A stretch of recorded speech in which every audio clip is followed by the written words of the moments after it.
அதிபருக்கே தெரியாது. அந்த சேனல்ல வர வீடியோக்கும் எனக்கும் சம்மந்தம் இல்லைன்னு கழட்டி விட்டாரு, ஞாபகம் இருக்கா? சம்மந்தம் இல்லைன்னு சொல்லிட்டு எதுக்கு சிஎம் கூட? அதான் நான் நினைச்சேன், இவருக்கு ஒரு தகுதி இருக்கு, தகுதி இல்லாதவன்லாம் எது கூட்டு போய் முதலமைச்சரோட உட்கார வைக்கணும்னு சொல்லிட்டு. யார் கேட்டாலும் அந்த வீடியோ பாத்தீங்களா அப்படின்னா, ஐயோ அசிங்க அசிங்கமா பேசுவாங்க, அவன் வீடியோவே நான் பார்க்க மாட்டேன். அப்ப யார் தான் ஏன் பாக்குறீங்க அப்படின்ற மாதிரி இருக்கு. இவரே குடும்ப ஆட்களே பாக்குறது இல்ல போல. குடும்ப ஆட்கள் யாரும் பார்க்க மாட்டாங்க. இதே போல ஒரு அரைகுறை மூளை உள்ளவர்கள் தான் அதை பார்ப்பார்கள். இப்போ நீ சொல்ற எனக்கும் அதுக்கும் அந்த வீடியோவுக்கும் அதுல உங்களுக்கு ஒரு விஷயம் தெரியுமா? வீட்டுக்குள்ள அவருக்கு அனுமதியே கிடையாதான். இப்போ கொஞ்ச நாளைக்கு முன்னாடி கூட பர்த்டே கொண்டாடி இருக்காங்க, அவரை அழைக்கவே இல்லையா.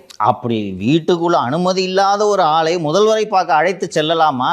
அண்ணி ரொம்ப ஸ்ட்ரிக்டா இருக்காங்க. கரெக்டா இருக்காங்க, இவர் அழைத்து செல்லாமா? கேர்ஃபுல்லாக இருக்கணும். ஏற்கனவே நீங்கள் சொல்லியிருக்கீங்க அவன் போடுற வீடியோக்கும் எனக்கும் சம்மந்தம் இல்லை அப்படின்னும் போது நல்லவங்களோட போனால் கூட பிரச்சனை வராது சார். இப்போ ஃபயர் விட்டுட்டு இருக்காங்க பற்றி, அங்கேயே போயிட்டு மிமிக்ரிக்கு இங்கே போய் நீ காலில் விழுந்துட்டு வர, போயிட்டு அங்கேயே போய் மிமிக்ரி பண்ணுறதுக்கு ப்ராக்டிஸ் எடுத்துகிட்டு வராரு அப்படின்னு சொல்லிட்டு, அப்போ முதல்வர் சைடில் ஒரு எதிர்ப்பு சலசலப்பு ஏற்படுறது நியாயம் தானே? தராதரம் இல்லாதவங்களாம் கூப்பிட்டு சந்திக்கிறீங்க அப்படின்னு.